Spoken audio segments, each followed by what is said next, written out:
Medvídek z Bogoty usnul a spí, na kříži z Golgoty spí.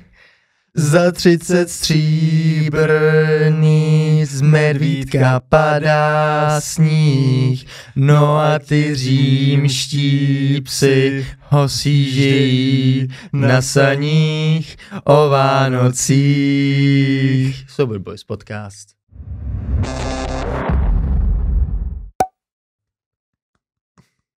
Děkujem. Díky moc. My bychom rádi poděkovali našim partnerům Mytolife.cz za to, že můžem. Mytolife.cz nejen dodává a distribuuje produkty, ale přichází sem s novým konceptem souznění přírody a výživy. Děkujeme za to, že můžeme, a pokud byste chtěli tyto produkty zakoupit, tak můžete na www.mytolife.cz a pokud zadáte kód SB10, tak dostanete 10% navíc ke všem slevám. Děkujeme. Zároveň bychom chtěli poděkovat našemu druhému partnerovi, kterým není nikdo jiný než společnost Mood, která prodává nejlepší yerbu maté v České republice a veškeré příslušenství ke konzumaci. Yerba maté je zdravější alternativou pro kávu, která vám nenarušuje cirkadiální rytmus, tudíž večer se vám po ní lépe usíná. Přes den máte více energie, má v sobě antioxidanty, minerály a vitamíny, prostě všechny zdravé věci, které prostě chceš. A pro 10% slevu na vaše veškeré nákupy na mood.cz, tak zadejte při checkoutu kód SB10. Znovu tedy kód SB10 pro 10%. Pro 10% slevu na vaše nákupy na mood.cz. Link budete mít v popisku videa. Čau, Dané. Ahoj. My tady zdravíme Dana Flašu. Dané, prosím tě v krátkosti, řekni nám, kdo jsi, co jsi. No, jsem Daniel Flaša, tak se jmenuju. Chtěl bych teda přivítat posluchače a poděkovat vám za pozvání.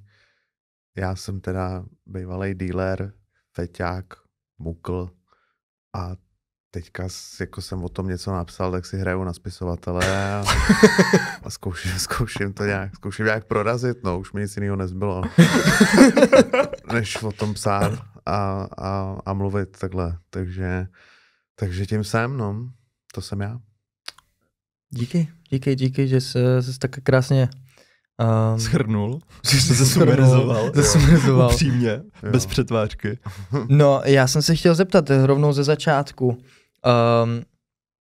Ty jsi říkal, že drogový dealer, feťák, mohl by si to trošku rozvinout, co jsi dělal a jak jsi vlastně dostal k tomu psaní? No jasný, tak feťák konzumuje drogy a drogový dealer je prodává. Takže to je úplně ideální kombinace. Jak můžeš mít levný drogy, že jo? Levný přístup k dobrým drogám. A za to mě i zavřeli vlastně a tam jsem se nudil a různě jsem si psal dopisy s lidma a tak a četl jsem hodně, tak mě to začalo bavit, tak jsem se dal do psaní a začal jsem psát nějaký svoje memoáry a to jsem zažil a i o té base. A tak nějak z toho vznikal příběh, který pak byl ve finále dobrý. Hodně mě lidi podporovali zvenčí, abych to dokončil, abych to dopsal. I potom, když jsem vylez, vlastně, tak jsem měl obrovskou podporu a díky tomu jsem to dotáhl do konce. No. OK. Teďka mám knihu, to je neuvěřitelný. Tamhle je. Tamhle, no. Tamhle, když taky byste ji neviděli, máme ji tam 3krát. Samozřejmě link na zakoupení této knížky Muglové a šlejsny najdete taky v popisku našeho videa. Ano, možná bych to teď jenom malinko zosobnil teda. Bys to zosobnil teda? No, už je čas tedy. Je čas, my bychom si teda sundali ty okuláry. Ano, ty okuláry. Jasně. Okuliáre. Já jsem se tě chtěl zeptat rovnou ze začátku. My jsme teď, nám je 23-22 let. Co jsi dělal v tu dobu, když nám bylo, nebo když tobě bylo vlastně jako 22-23, co jsi dělal? No, když mě bylo 22, tak jsem dělal hudbu. Myslel jsem si, že budu rapová hvězda, fetoval jsem a snažil jsem se prostě ufetovat nebo dostat do vězení a prorazit v rapu, no. Což se mi nepovedlo, že jo, do těch 26, 27, takže teď už jsem v takovém rapovém důchodu. A už jako jenom o tom píšu a kecám, no. Ne, hele, tak jako měl jsem firmu s kolegama, makali jsme, možná, že v tu dobu jsem byl ještě zaměstnaný i někde na hlavní pracovní poměr, asi určitě. A do toho jsme jako měli firmu v rozjezdu už 2 roky, asi nebo 3 roky. My vlastně stavíme, že jo, pódia, koncerty a tak nějak jsem jako proplouval životem, no, už jsem prodával drogy, všechno možný a snažil jsem se nějak přežít tady v té pražské džungli. A jak ses k tomu dostal, jako těm drogám, nebo jako to bylo jako součást toho, té práce, jako že tam se k tomu dostal, nebo přimotal, nebo to už bylo předtím? Ale nevěděl bych z toho práci, když u nás v práci jsou drogy úplně běžná věc, jako v produkci a v hudební branži a tak dál, na festivalech a koncertech, to je snad jasný každému. Ale já už jsem začal hrozně mladý, volit trávu, brát extáze, pak tady bylo hrozně populární pervitin, tenkrát pak i kokain, speed, psychedelika, no a vlastně tak nějak všechno, jako v 18 už jsem byl v podstatě zkušený feťák. OK. Tak... Má diplom z narkomanství. Dá se to tak říct. Maturita, přesně. 18, pak se šlo na vejšku. To, co bylo v té vejšce, to už byl teda ten prodej. No, na vejšce už jako s normé na ulici, platit nájem, prodávat drogy a tak, že jo, takže člověk se to musel nějak naučit a nějak tím projít, no. Ne, aspoň jako já jsem to takhle měl. Jo, já jsem se nikdy neuvědomoval, co to vlastně může způsobit a nějak jsem jako neměl klapku, neměl stopku a hledal jsem dobrý matro, protože jsem ho měl rád a pak se na to vázali ten prodej vlastně. OK. A v tom vlastně jak zkoncepovat já to teď trochu zpracovávám, protože jako když si to tak jako představím, tak už jako v našem mladém věku ty si jel prostě jako neskutečný bomby, jak v tom konzumu plus v tom prodeji, tak jako jaký okruhy lidí ty si musel prostě potkávat na denní bázi, s čím jsi se musel jako vyrovnávat. Jaký byl třeba největší exces, jako, do kterého se jako v tom našem věku dostával? Já jsem třeba jako měl různý excesy v tom, že když jsem teda někdy jako něco třeba kupoval, jo, když jsem šel prostě třeba na nákup, tak jako jsem přišel jako k tomu distributor, jak se... No, Vietnamcovi prostě. K tomu Vietnamcovi a ten Vietnamec prostě tak třeba jako že to bylo individuum, který jako bylo připravený na hustý věci, jako v tom jeho bytě, víš co. A jakože vždycky, když jsem tam šel, tak jsem byl nervózní celkem a zároveň jsem třeba některý ty lidi, od kterých jsem bral, tak byli jako větý prostě a byli absolutně nevyzpytatelný. Tak jako jaký nejvyhrocenější takhle situace si encounteroval jako ty v tom svém věku? Ale těch situací tam bylo spoustu. Já i o něčem tam, jako něco tam zmiňuju v té knize, to je jasný. Ale my jsme kolem těch 20, možná i dřív, možná, že nám bylo 18, spíš jsme byli zvyklí bejt prostě na skvotu na Smíchově, kde se vařil perník, kde se tam pohybovala jaká smažka, nosil se tam modafen, vařilo se tam piko, který se pak prodávalo smažkám, jeli se tam jehly. Myslím si, že to byla úplně jiná liga, než na kterou jste zvyklí vy. Jo, že prostě to byla fakt špína, šukalo se tam, já nevím, byly tam záseky, jo, bylo to fakt jako období velkého feťáctví. Jezdilo se tenkrát na hardteky, na checktek, na čarotek a tak dále, kde se fetovalo třeba 5-6 dní v kuse. Jo, všechno možný od pervitinu přes ketamin po LSD s Durmanem a sextoškama, všechno dohromady. To byl úplně běžný den na checkteku. Jo, nechutný. No a jako zkrátka... To je barevný, no. Zkrátka excesy, hele, to jsme tady mohli být celý den, ale jako jo, je to zajímavá otázka. Každopádně je to pravda, no. Od nějakého mladého věku jsem byl zvyklý prostě se pohybovat mezi feťákama a mezi narkomanama a v tom narkosvětě a vyrůstal jsem v tom, až mi to začalo jako, až mi to přišlo normální, až mi to začalo, jako přišlo jako běžný můj svět vlastně. Jo, a to jsem si všechno uvědomil vlastně až po tom breaku, který já jsem měl první break, jsem měl někdy v 25, kdy jsem se jako zkoušel ufetovat a nějak mi to nešlo. Tak jako, že jsi chtěl prostě to... No, tak jsem tebe nějak jako se zlomil to v sobě a říkal jsem OK, seru na to, přestanu fetovat, začnu žít zdravě. A to byl asi ten první moment, já jsem nějak, mě vypla ruka, že jsem nemohl hejbat rukou, krkem, měl jsem nějaký jako zdravotní potíže, chtěl jsem se zabít, měl jsem prostě spoustu fetů v sobě, u sebe, všude a pak se to ve mně nějak zlomilo a začal jsem žít zdravě. Našel jsem si šamana, který pro nás tehdy pracoval a on byl v Peru vlastně a dělal ty ceremonie s Kambo, žábou očistný a ten mi vlastně nastavil nějaký 3měsíční program před tou ceremonií, včetně detoxu jako kompletního, což je i ten samý detox, který já si dávám teďka. Okay. A to je vlastně žádný jako drogy nepřírodní, žádný alkohol, žádný maso, jo, žádný prostě žádnou špínu, žádný nezdravý věci a tak dál. Do toho sport, jo, a nějaký pravidelný pohyb a nějak se očistit jako to tělo. Jo, ty 3 měsíce je docela dlouhá doba, takže jako vydržet to není snadný. Proč přišel ten break? Jako, bylo to jako, pocitoval jsi, že to bylo jako... Jo, asi jako vnitřně jsem si uvědomoval, že už to přeháním. Že už jako, víš, že už to je moc. A vlastně já jsem si uvědomil, že chci žít, že mě baví žít, jo, a že chci žít normální život a tak dál. Což bylo docela těžký v té společnosti, ve které jsem se pohyboval, ale nakonec jsem to zvládl a musím říct, že jsem to ustál, že mi to úplně otevřelo oči, změnilo život, včetně té ceremonie, i ta očistná fáze. To byly možná 3 nejlepší měsíce v mém životě. OK. A ty jsi k tomu ale potom vrátil? Jo, no, to tak je, no. Tak prostě jako život. Hele, s ničím se to nesmí podle mě přehánět. Já tady nechci jako nikoho k ničemu navádět, samozřejmě, každý má svůj život, jede si svoje, jo, ale i mě osobně prostě baví si občas dát koks, nebo se občas ožrat, jo, nějakým prostě množství a nehodlám si to odpírat na základě nějakých prostě jako to. Ale mám svoje momenty, kdy si dávám detoxy, kdy si absolutně detoxikuju celé tělo, jedu si ozdravné ceremonie, fyzický i psychický, jo, a prostě žiju v takových křivkách, nežiju ten konstantní život, kdy jedu jednu linku, že buď úplně čistý, nebo furt feťák. Jasně, OK. Ale to je můj přístup, to samozřejmě každý ať si to jede podle svýho, někomu vyhovuje být čistý a já to plně respektuju.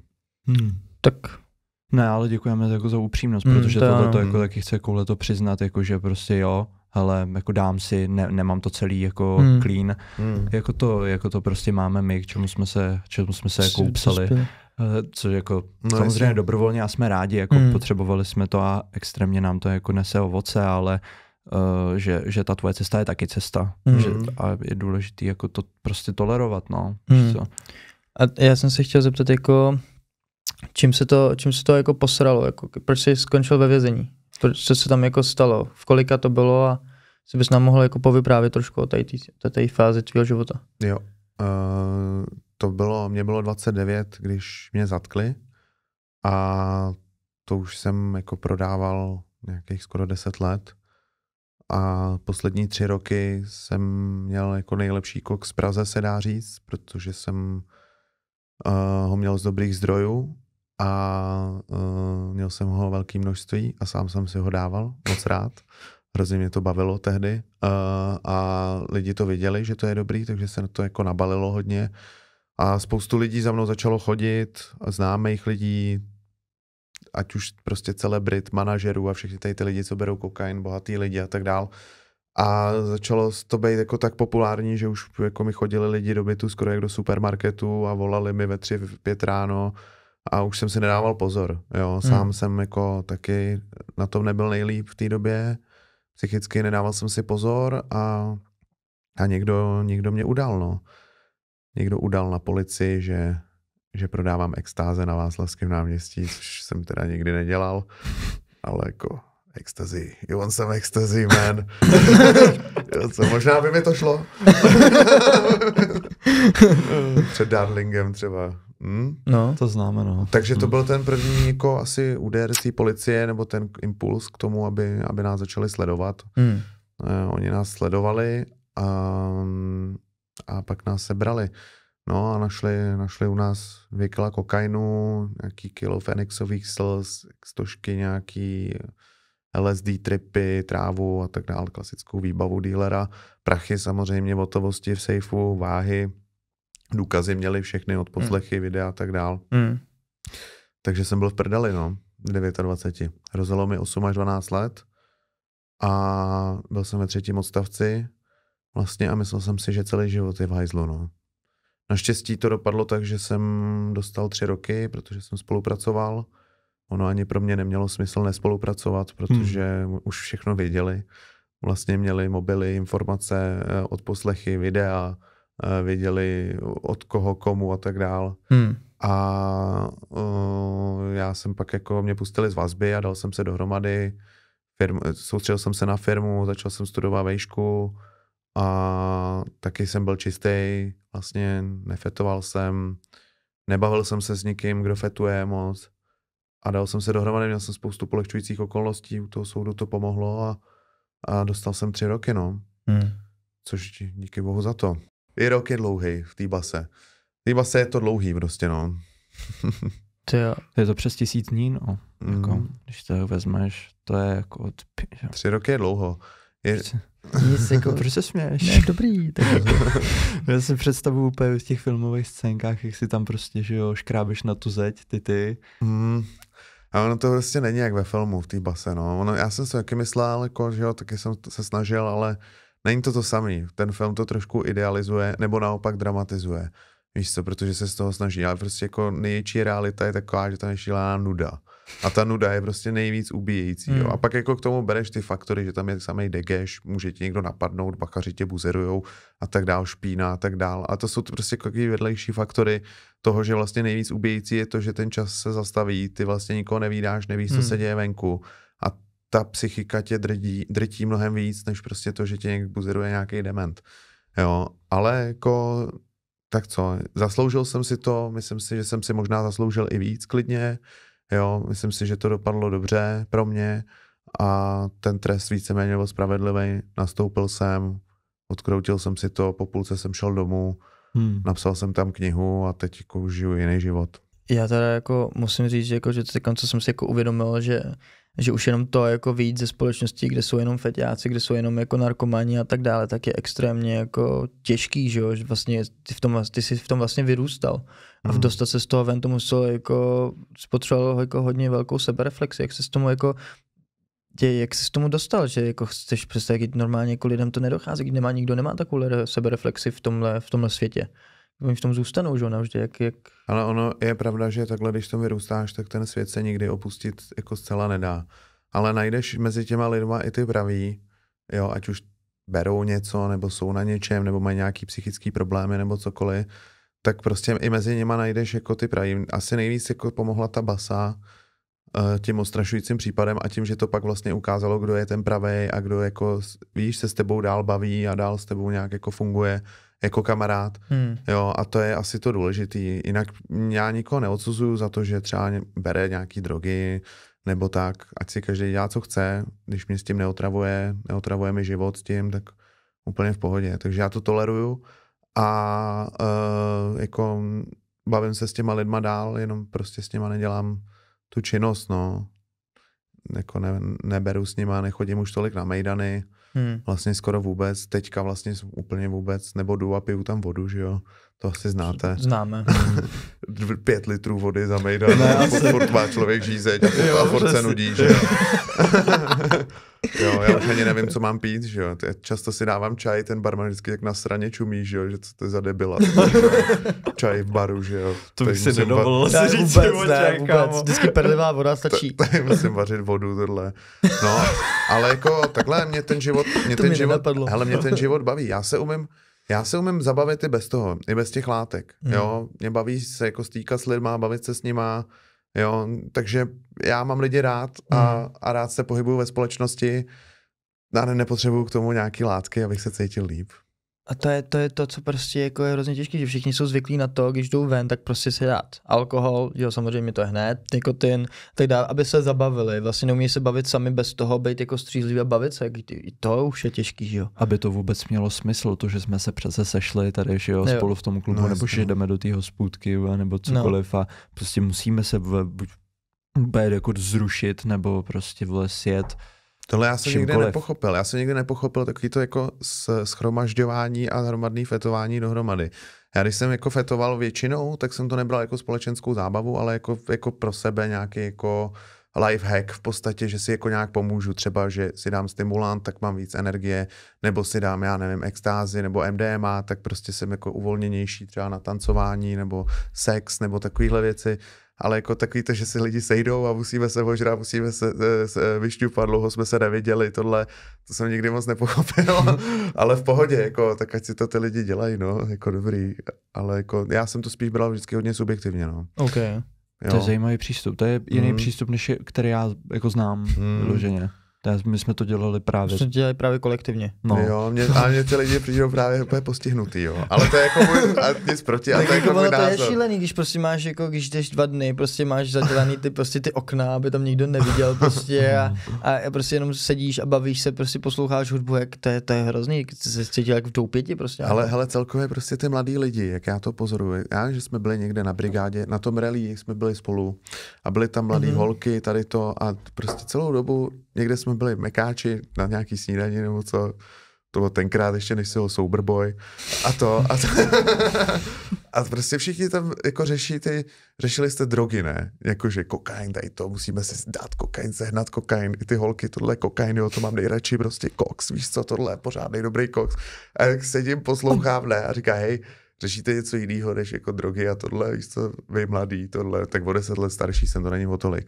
A oni, ne, ty holky úplně, ne, my řešíme jenom tohle, víš co, nás si nezajímá, úplně takhle, okay.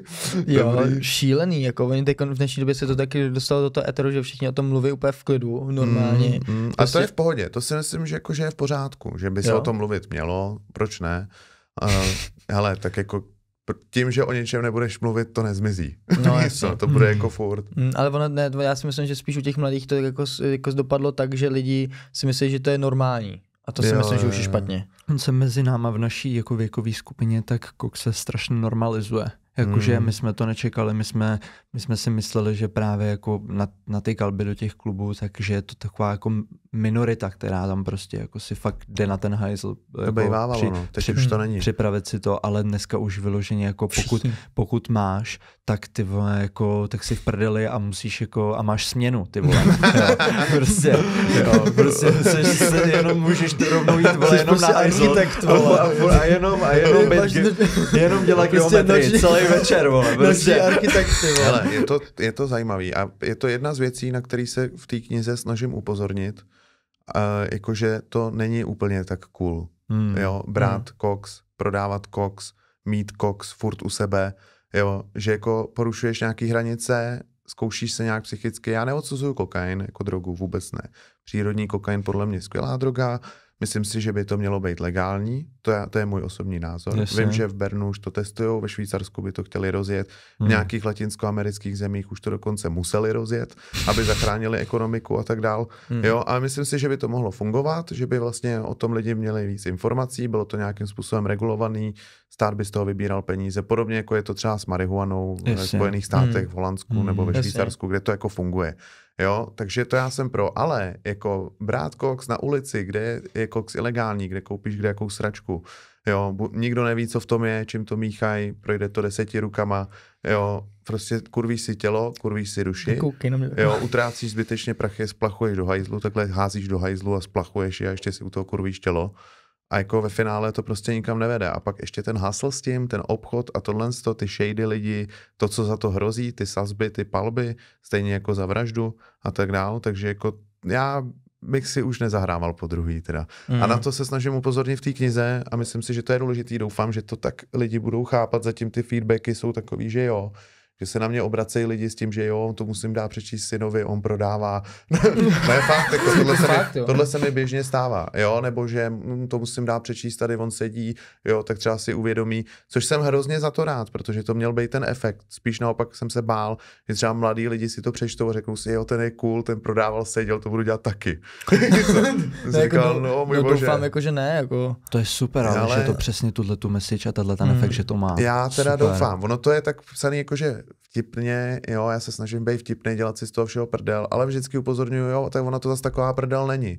Jo, prostě sedět tady v base s 10 cigošema prostě na celé, jo, a čekat, kdy tě kdo prostě může znásilnit, víš co, to prostě není úplně prdel, víš co. Dělo se to tam? Hele, znásilnění, na to se ptá každý, by the way. Každý se ptá, znásilnili tě tam? Já jsem si tebe jako, asi bych jenom měl představit, že tebe jako někdo znásilnil. Jako. Ty vole, no, jako že jsem tak ošklivý, jo. OK, dobře. Děkuju. Ty jsi tak hnusnej, tebe by nikdo nechtěl. Ani ten něčí bezďák by tě nebral. Ne, v pohodě. Vem to, ale vem to, jak potřebuješ. Dobrý, Tome, tebe by znásilnil každej. Beru to jako kompliment. Hele, každopádně děje se to tam, ano.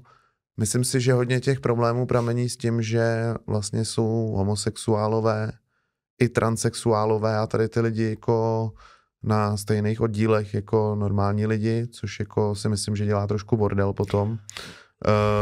Není to v Americe oddělený? Nevím, upřímně nevím. Tam jsou oddělení pedofilové. A to jsou vlastně i taky. Tady jsou monky, tady jsou ty možný objekt napadení, kde jsou i pedofilové a různí sexuální devianti a tak. A někde mají svoje oddíly, někde ne. Někde je míchají dohromady. Jo, je to různý. Ale jako tohle je celkem vážný téma a děje se to tam a může se to stát, no. Takže nedoporučuju chodit do basy chlapům, co nemají rádi sex s chlapama. To je hezký, co? Ale já tak nějak přemýšlím jako, ty jsi psal v tom jednom článku, že vlastně, že kdyby spojili vlastně pedofila s, co to bylo, s tím Ferrym. Jo. Ty jsi měl vlastně to, že by ho tam... Jo, ten CNN, kde mě poprosili v CNN Prima News, jestli bych se vyjádřil k tomu, co by se asi mohlo stát Dominikovi Ferrymu, kdyby šel sedět, protože ho odsoudili na 3 roky, zatím jakože neoprávněně, že ještě to není jako v tom trestu, že se může odvolat ještě, no. Jo, jako řešili jsme to tam, jestli mu hrozí znásilnění a tak dál, jsem říkal, že spíš ne, to on určitě bude mít ten MON, možný objekt napadení, což je jakoby taková ochranná známka, kterou zavedli celkem nedávno, proti tomu, aby se nešikanovali tady ty lidi v basách. Okay. A on jí mít určitě bude, ale určitě ty muklové jsou zmrdí a najdou si cestu, jak mu třeba nachcat do pití, nebo jak mu ten trest trošku vylepšit, jo, takže mu budou nadávat, určitě tam bude rasismus a určitě ho budou minimálně verbálně šikanovat, ne-li, že někde dostane facku třeba, kde nebudou kamery a tak. Jasně. Stát se to může. Muklové teda jako slovníček pojmu. Jsem to chtěl, pro upřesnění jako posluchačům, který neví, tak to jsou prostě jako vězni.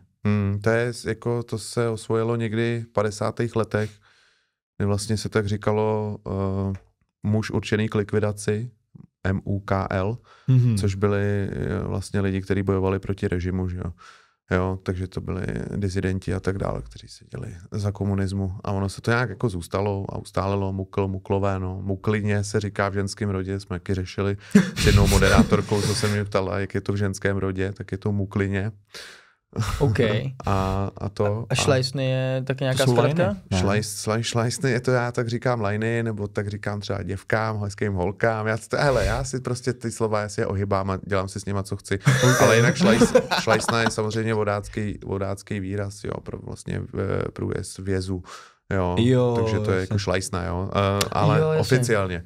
Jo, jako, ale jinak pro mě šlajsna je lajna, nebo hezká holka, jo, to je šlajsna, to je dobrá šlajsna. A nebo dáme šlajsnu, že jo, tohle, tak jako, a tam vlastně v té knize je celý slovník té muklovský hantýrky, která se používá v base, plus nějaký věci třeba z ulice a ohledně rýlování a tak. Okay. Ale většinou z toho muklovského prostředí. Takže můžeme očekávat i rozšíření slovníčku. To zatím jsem to neplánoval. Nějaký rozšíření. Ono tam je asi 400 slov a slovních spojení, takže tam toho je dost. Ne, právě, že jako pro nás lidi. Jo, pro vás. Jako pro nás. Posluchače a pro vás. Přesně tak. No, to se tam můžete jako mrknout, ale jako vím, že populární je Gáďo Palírna, což je jako chytrý Gáďo, že jo? Gáďo Palírna, že mu to pálí, víš co, ne?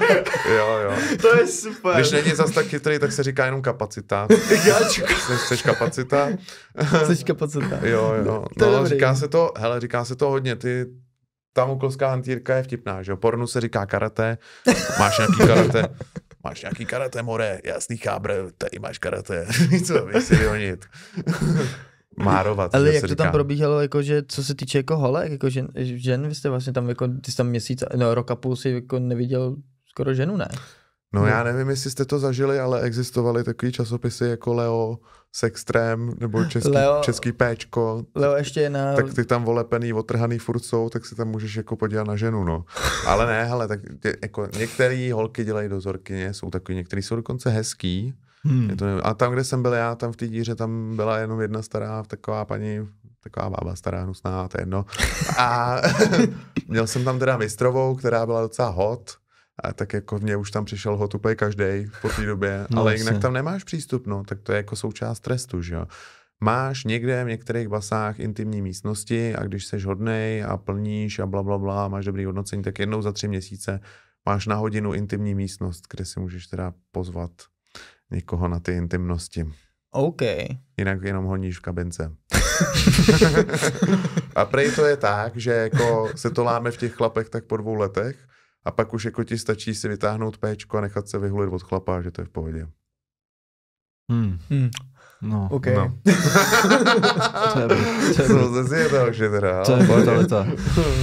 Ale každý to má jinak, to je individuální, jo, takže jasně. Někom se to zlomí třeba za 4 roky, v někom vůbec, jo, ale je jasný, že odpírání sexu jako není dobrý, že jo, a nepůsobí nic dobrýho a je to vlastně příčinou většiny znásilnění nebo i násilné činnosti ve vězení, že jo. No jasně. Že asi by se s tím něco mohlo dělat. Tak třeba najmou dozorkyně, dozorkyně, co vyhulí mukly, víš co? A jaký by byl klid, kámo? No to jo. Když si to tak vezmeš. Jo, jako určitě. Co jsi vlastně nejvíc uvědomil? Nejvíc jsem si uvědomil, co to je svoboda. A zjistil jsem, že jako to nezjistí člověk, dokud mu ji nevezmou. Co to opravdu je svoboda. To, že svobodně můžeš si dělat, co chceš, říkat, co chceš, stávat, kdy chceš, jít, kam chceš. A to jsou prostě tak důležité věci, že to pro mě má úplně tu největší hodnotu na světě, mnohem větší než jakýkoliv materiální píčoviny. Jo, takže to je asi to největší uvědomění. Jinak samozřejmě pak jako to přátelství, rodina, takový ty jako důležité věci, pravda, jak je důležitá. Ale to tady nechci nějak jako moralizovat a mít nějaký hluboký keci. Jo, hlavně ta svoboda. OK. Jsi vděčnej? Jo. Já jsem vděčnej za každý den, hele. Jako jestli jsem vděčnej za to, že jsem šel do basy, no, a jako možná, že i jo. Jsi vděčný, jestli, jako já jsem to taky chtěl tohle říct, jestli si jako něčeho lituješ, nebo jestli jsi vděčný za to, že se ti to stalo. Taky se mě na to často ptají lidi, ale jako nelituju ničeho, jsem rád za to, že to dopadlo tak, jak to dopadlo, že se stalo to, co se stalo, neměnil bych nic. Jako možná, kdybych se vrátil v minulosti a viděl sám se, tak si dám nějak facku nebo dělo a řeknu, ale takhle ne, ale jako to už se udělat nedá, takže já ničeho nelituju. Myslíš si, že protože my pro nás jako další téma je celkem důležitý je autenticita, protože má vlastně nejvyšší frekvenci, co se týče jako jakýkoliv i manifestace, tak celkově law of attraction, tak všechno jako pramení z toho, že když jsi autentický, tak vlastně v ten moment ten tvůj život vlastně vypadá. Když mluvíme teda jako v tom poli těch energií, tak je to výše než láska prostě. Ano, pokud na to někdo věří, tak jako víme, že prostě autenticita je ještě nad láskou. Ano. Jako frekvenčně. Frekvenčně. A tak jsem se chtěl zeptat, jestli si teďkon umíš říct, jako, že žiješ autentický život podle toho, jaký fakt jako seš, jestli si umíš jako sám sebe jako přijmout takový, jaký seš. Jo, já žiju autentický život, určitě. Ale zajímavý téma, jako a zajímavý topik, jakože to je víc než ta láska, to jsem nevěděl. Ale hele, autenticita pro mě vždycky byla, je a bude důležitá. Já to tak mám i s hudbou, s filmem, se vším, i když koukám na jiný lidi, pokud ten člověk není real, není autentický a prostě na něco si hraje a tak dál, tak já ho většinou jako odstřihávám od svého života. Jo, tak to mám i s filmama a tak dál, jako nebaví mě koukat na nějaký umělý sračky, možná nějaký recese, nebo satiry a tak dál, ale je to zajímavý, no já se teda snažím být autentický, doufám, že jsem, ale je možný, že někdy to taky přeháním, přehrávám, nebo tak, ale jako jo, cením autenticitu, no a jsem autentický, nebo se aspoň o to snažím. OK, nice. Další otázka. co jako budeš teďkon, jak vlastně budeš teďkon pokračovat? Jako jsi, že jo, velký spisovatel a velký podnikatel. Protočil oči že ty vole. Velký spisovatel a podnikatel, jako co plánuješ dál? Jakože...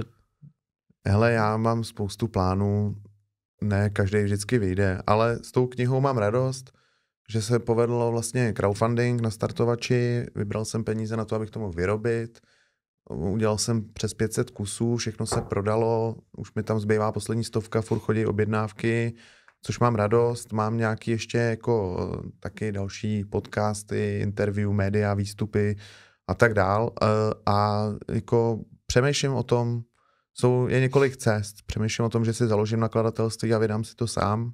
Přemýšlím o tom, že půjdu k nějakému nakladateli a vydám to přes něj, ale hrozně rád bych to dostal do knihkupectví a to na jaře. Ten cíl je teda, aby si to přečetlo co nejvíc lidí. Asi to teda ve finále dopadne tak, že to budu muset vydávat sám, protože to je jako jediná cesta, jak si to promovat dlouhodobě a jak to dlouhodobě prodávat. Chtěl bych se dál věnovat psaní, určitě, baví mě to. Mám něco jakoby připraveného, čím bych chtěl navázat na Mukly a šlejsty a chtěl bych pak ještě navázat na to a pak vlastně bych hrozně rád, to je jako můj sen, že bych si našel čas na to, abych třeba napsal nějaký fantasy nebo sci-fi, protože já jsem velký fanoušek tohohle. A tady to spíš jako je takový gonzo žurnalismus až skoro realismus, beletrie, což jsem nikdy netušil, že bych psal něco takového, ale nějak se to prostě stalo. No. Okay, takže tvoje poselství je prostě teďkon dostat do etoru tuhle knihu a pomoct lidem, aby si ji přečetli a nedělali ty stejné chyby jako ty. Přesně tak, to si řekl moc hezky. Je to tak, to je moje poselství, je předat tuhle zprávu, upozornit na to, co se může stát, co hrozí za to, když prodáváš drogy a jak to může dopadnout. S mým příkladem, který je vlastně happy end, ale zároveň je trošku ostrašující. Jasně, no jako to jsem chtěl říct, že to je jako, že jsi na tom skončil celkem dobře. Přesně tak. Celkem. Jo. Jo. Dík. Přijde ti, že teďkon žiješ a konáš v souladu se svým tím nejvyšším záměrem? No, ale to asi jako je nějaký stav zenu, kterýho je hrozně těžký dosáhnout, to, co jsi popsal, a to nikdy asi tohodle nedosáhnu, ale snažím se. Ne, já si myslím, že to není jako nedosažitelný, že to je spíš jako, že to je podvědomí, no to, že ale spíš já si myslím, že jsme lidi a lidi dělají chyby a jako poučuješ se z nich, ale furt jsou nový situace, nový okolnosti, různý interpretace, různý pravdy a tak dál a vždycky můžeš narazit na problém nebo nějakou zkoušku, kterou prostě nedáš a uděláš chybu a znova padneš. Jo, ale snažím se konat všechno v zájmu jako záměru nejvyššího dobra, toho, co mám ve svý morální jako podobě, tak jak si to představuju. Myslím si, že jsem se hodně zlepšil, co se týče chování jako lidského a tady to, takže jako snažím se, no. Ale nemůžu říct, že to tak dělám. Jasně. Ale jenom takovou podotázku k tomuhle tomu, která mi z toho tak jako vyplývá. Věříš Boha?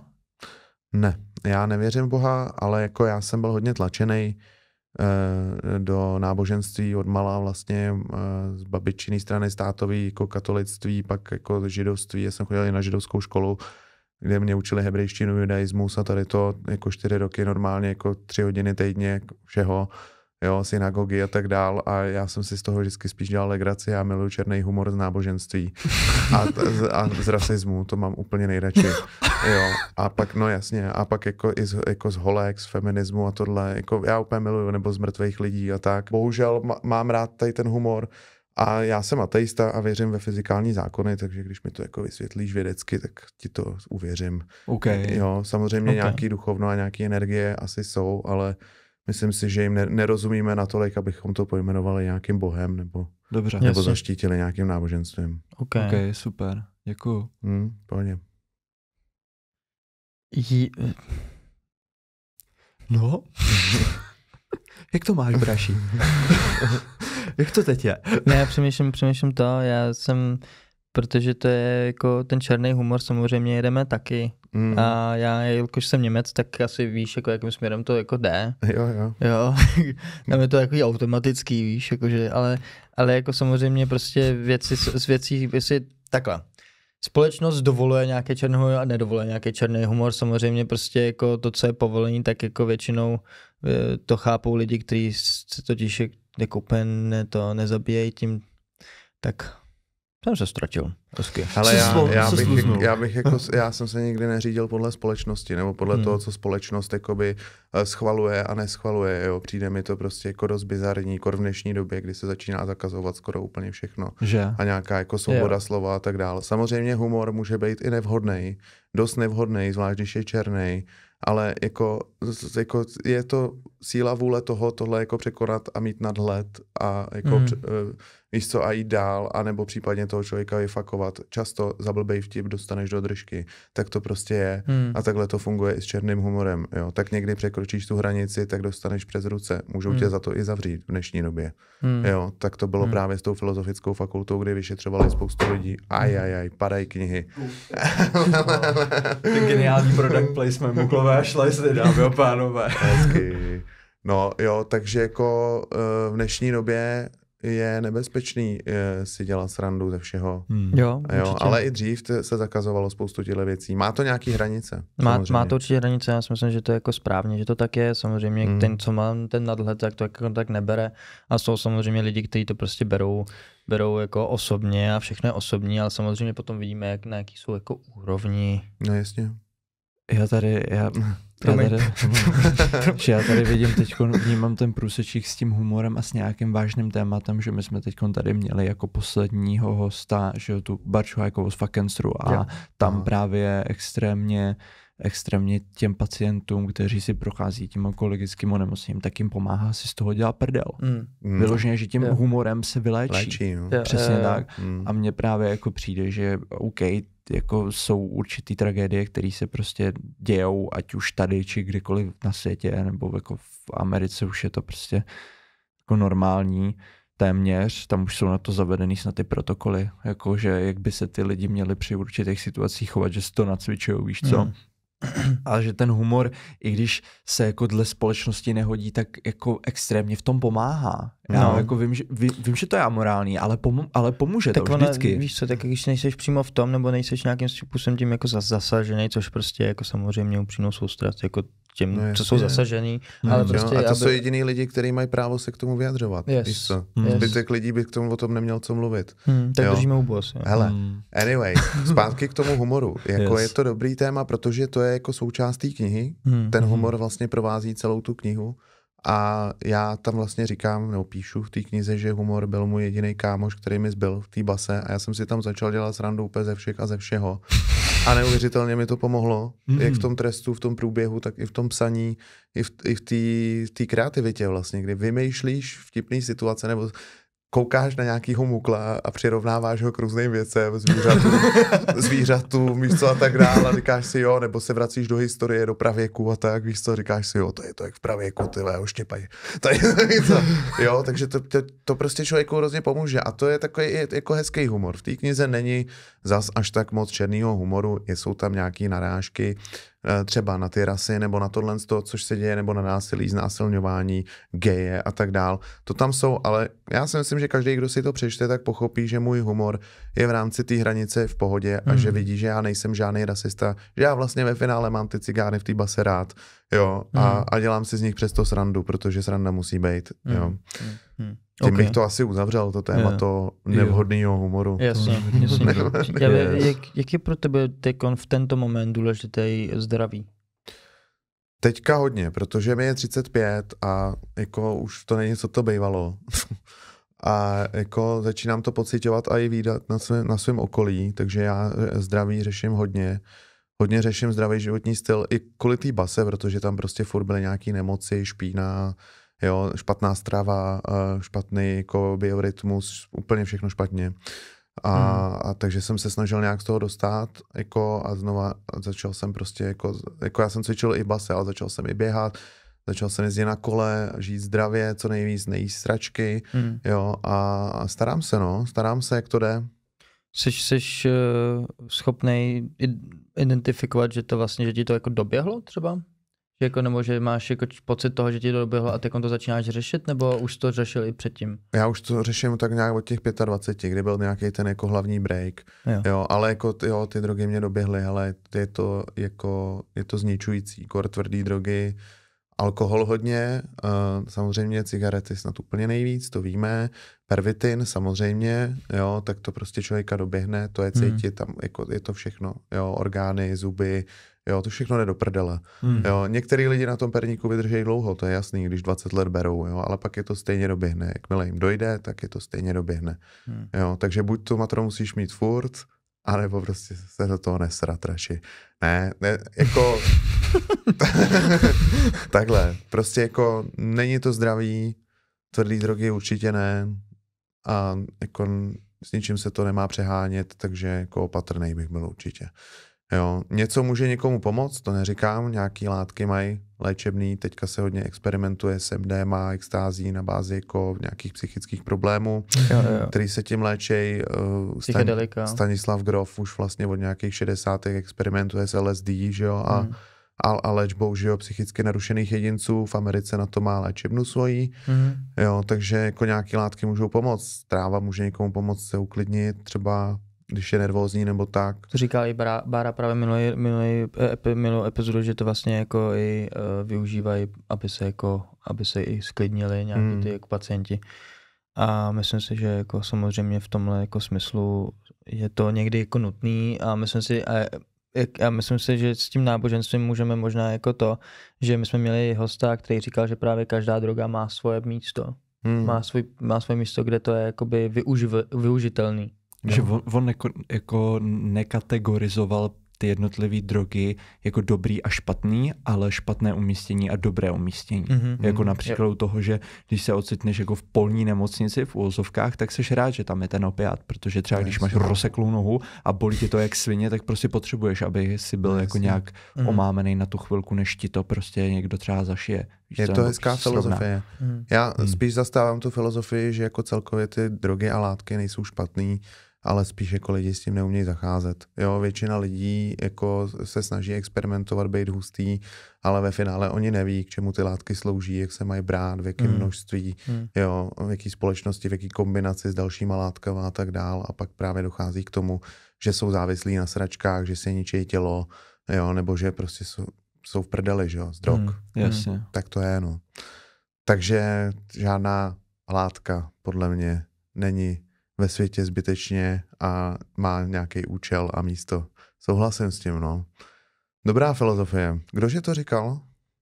Adrian Drozdek. Adrian Drozdek, ten vlastně majitel Moodu. Ty yerby maté právě. Yes. Dobrý. Jaká je první věc, co jsi udělal, když jsi vylezl z basy? Ale mě vezvedla máma, takže my jsme jeli domů. Dal jsem si dobré jídlo od mámy a něco se mi vyprávěl, nějaký storky z basy a šel jsem se konečně vyspat. Tam se vůbec nevyspíš, víš co, tam spíš na takový prostě debilní posteli, ty máš 3 matrace úzký, furt se to rozlejzá, vrže to všechno, všichni prdějí, smrdějí, ty kolem tebe, víš co, a stáváš v 5, víš co, každý den, every day, víš co, v 5 ráno. Tak jako, já jsem fakt nevyspalej. Takže já jsem se potřeboval vyspat. Takže jsi to spal prostě. No, vyspal jsem se, stejně jsem vstal v 5, protože jsem byl zvyklý. ale aspoň na dobrý posteli a pak jsem si šel jako zaběhat, zacvičit, zaběhat do lesa, no, do restaurace, kamarády, holku svojí, jo, takový ty věci, co prostě to, ožrat se samozřejmě do sraček úplně, že jo, vymazat to z hlavy, celou tu basu. Což ale nejde, ne? Jako. Nejde, ale tak jako zkoušíš to, veď. Zkoušíš to furt ještě, nebo? Po té base by se to mělo zapít, si myslím. No, to jako, chtělo to, já vím, že jsem se opil hodně a bylo mi fajn vlastně ve finále, byl jsem rád za to. Takže to je taková, dobře se najíst, víš co, dát si konečně dobrý jídlo. Člověk, takový to propuštění, to je krásný moment. Víš, to je takový jako životní moment, kdy vlastně jo, ty přijdeš, ty klidně políbíš zem, očucháš strom, víš co, cokoliv prostě jdeš a všechno si užíváš, všechno jako když jsi to dělal poprvé. Lidi, auta, víš co, tady toto předtím vůbec není, jenom beton a bachaři a muklové. Nic jiného. Takže začneš si vážit prostě z těch samozřejmostí, kterými vlastně... Prožíváš všechno jakoby znovu a jako poprvé, no. To je hezký moment, jo. užíváš si to, no, tak jako kdyby si zpomalil život na chvíli. Víš, jako jak všechno běží rychle a všechno bereš jako samozřejmost, jo, tak tady to jako všechno jako najednou všechno zpomalí. OK.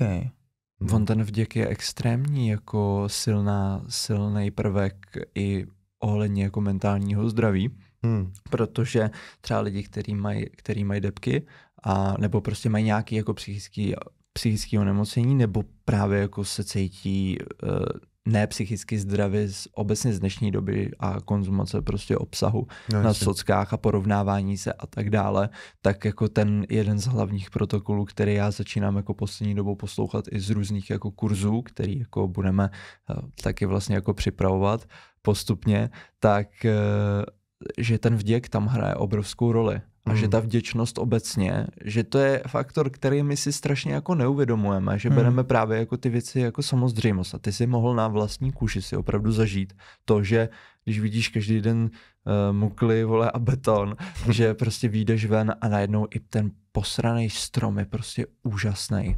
Že to strašně dlouho neviděl a že jsi vděčný, že tam je a že ho můžeš vidět, že máš vůbec tu příležitost. Být vděčný za to, že jako co je teďkon, že protože všichni jsou tak jako buď jsou zapomenutý v minulosti, nebo prostě koukají do budoucnosti a zapomenou na tu přítomnost, na to, že vlastně teďkon v tenhle moment se vlastně máme dobře a že bychom za to měli být vděční a ten jako ten gratitude journaling, který jako je celkem jako důležitý v tomhle životě, rychlém životě sociálních médií a informačního přehlcení, tak si myslím právě jako, že i to dodává takovou to štěstí, to být jako šťastný. On ten gratitude journaling, tak oni to dělali už v antické říši, že si psali do svého deníku Marcus Aurelius, že ho má ty meditace, tak to tam vlastně jako i často právě jako se přeprogramovává ve své hlavě, takže OK, mám teď sice nějaký struggles, mám nějaký těžký momenty, ale já vím, že to zvládnu a jsem vůbec vděčný za to, že ty problémy jako ve svém životě mám a právě tím vděkem on prostě absolutně otočí tu svoji perspektivu a najednou se mu všechno daří a ten vděk jako právě vychází z toho, že ten nedostatek toho vděku z toho, že my to bereme jako samozřejmě ty věci, které tady máme. Je ta nevděčnost se nějak hodně rozlezla, no, ale extrém. Jo, ten vděk, samozřejmě to je důležitý faktor v životě i normálním, jo, ale jako ta nevděčnost, no, tak ty mladý, že jo, ty socky, já to chápu, ty problémy psychické, že oni vidějí prostě, jak všechno tam je úplně hezký, závidějí, jak tam mají frajeři káry, tady to kryptoměny jedou, hasl, víš co, fakt jsou hustý tohle a on jenom na to čumí, že jo. Yes. A teď z toho má prostě psychický problémy, Xanaxy, zabít se, že jo, život nemá smysl a tak dál. Jo, tam si asi člověk vlastně uvědomí tohle. Já jsem si třeba myslel, jak mi bude chybět mobil, internet a tohle a ono to jako tak, to trvá tak týden, to je normálně jak droga. To fakt trvá tak týden, 2 a pak vlastně zjistíš, že ti je bez toho líp. Jo, že vlastně zjistíš, že jako začneš si všímat věcí, jo, jako v vyšším rozsahu, než jak metr od tebe na té obrazovce a začneš najednou řešit jako běžné věci, povídat si s lidma, mít nějaké interakce. A já jsem byl docela závislý na mobilu, protože jsem vždycky pracoval s mobilem, řešil jsem furt tu práci, skupiny, víš co, personalistika, to znáš. Jo, a jako taky jsem byl hodně na sockách a jo, nechybělo mi to, naopak jsem se bez toho cítil líp a teďka zase cítím, že to na mě útočí. Jo. Jo, po tak ono to je roce jednoduchý, jako, ono to je fakt jednoduchý a my se jako přistěhujeme a je to hrozně vtipný, že my se fakt jako přistěhujeme, přitom takový to nedoprdel zase si podlech. Že jsi prohrál. Že jsme prohráli zase. Někdo nám zase vzal pozornost, že jsme prohráli. Zase jako to, ale jako už jako ta sebereflexe toho, že vnímáme to, že nám někdo vzal tu pozornost, tak jako to je taky jako, že prostě vlastně to vnímáš. Jako je to taková hra? Je taková hra, jako, že jako kdo vyhraje. Ale snad se s tím naučí ty lidi pracovat, no. Protože jako ten tool samozřejmě je dobrý, že jo. Ten mobil, ty věci, ty socky a tady to ty informace, jak to teče rychle, je to super, ale mělo by se to nějak jako využívat smysluplně, že jo. A ne jenom ten Florid Stare, jak se tomu říká, že jo, zombie stare, nebo já nevím, konspiračka. Florid Stare, yes, to znám, yes, s tím cigárem, vole, jasný, prostě jako konopounu, yes, Florid Stare. Jo, no. Tak doufejme, že se to nějak zlepší, no. Jo, tak ono... Proto by bylo fajn, kdyby se lidi víc četli třeba mladí. I to jako jeden z důvodů, proč to chceme dostat mezi mladí a tady to, tím nemyslím úplně mladý, protože tam je ta značka, že jo, z druhé strany, že to jako je... Parental advisory, explicitní content, přesně, který jako by se měl hlídat. Je to hrozně jako netradiční obal. Hezky. By the way, to bych asi jako měl zmínit, že ty ilustrace v té knize dělal Michal Škapa, což je Tron, což je celkem známý umělec, street artovej, který má výstavy, je fakt opravdu hodně známý a je dobrý. Já ho mega cením. Jsem hrozně rád, že do toho se mnou šel, že si to přečet celý a udělal nakonec ilustrace skoro ke každý kapitole. Tohle je brutální třeba. Je to brutální. Tohle je předělaný Snow White nebo Snowman, to je taková komiksová postava zlá, která bere kokain a takhle si ho dává do krve. Okay. A funguje na tom kokainu a na tom kokainu je úplně nepřemožitelný. Tak Pepek námořník. Jako. Já teď přesně nevím název té postavy, to bych si musel vygooglit, protože už mi paměť tolik neslouží, ale mrkněte se. Byl v nějaký fantastický 4 v komiksu nebo něčem takovým Záporák, který ho porazili, že jo, samozřejmě. Protože on, že jo, prodával koks, že jo, ve velkým, to byl gangster. Daniel Snowman Flasha. Villain. Ale jo, takže Škapa Voala nám dělalo design vlastně, to jsme nějak jako zbaslili spolu, jsem vymyslel já tu odrazovou folii. Tam je pak ještě jako ta hříčka, že limitovaná edice je v kazetě, kde máš ten obdélník připravený na to, aby si jako tam to dál, anebo jako zrcadýlko takový, no. Jo, je to takový jako joke, jasně. Takový inside joke pro ty lidi, co ví. Jo, OK. Ale jinak ten design se nám podle mě strašně povedl. Tak je hezky shiny, je sexy, přitažlivá, na fotkách vypadá hezky. Myslím si, že se i dobře čte. Ono jako proces výroby té knihy, já jsem to dělal poprvé a není to úplně easy. To je třeba, když to přirovnal třeba ke stavbě baráku nebo něco takového, nebo produkci filmu.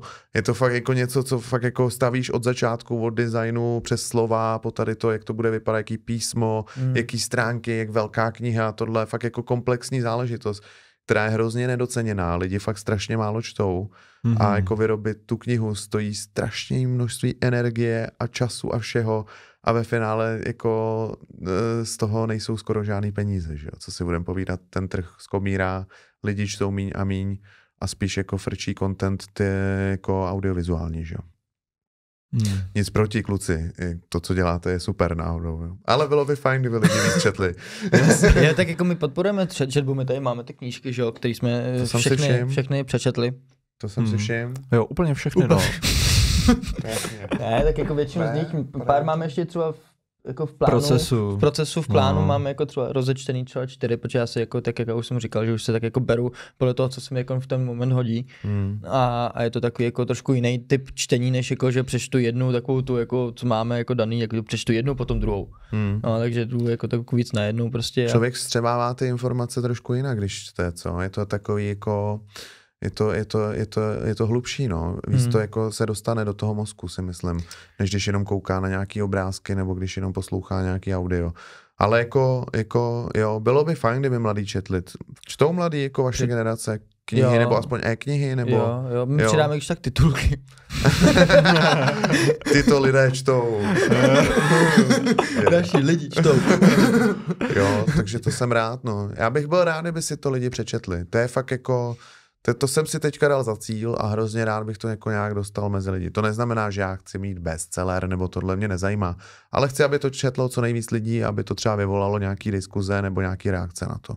Jasně, určitě. Okay. Já se na tu knížku strašně těším, teda osobně, a já jsem si všimnul, že vždycky při tom, když si čtu nějakou dobrou knížku, která mě jako pohltí, tak já jsem tam s tím člověkem a sedím třeba vedle něj v té base.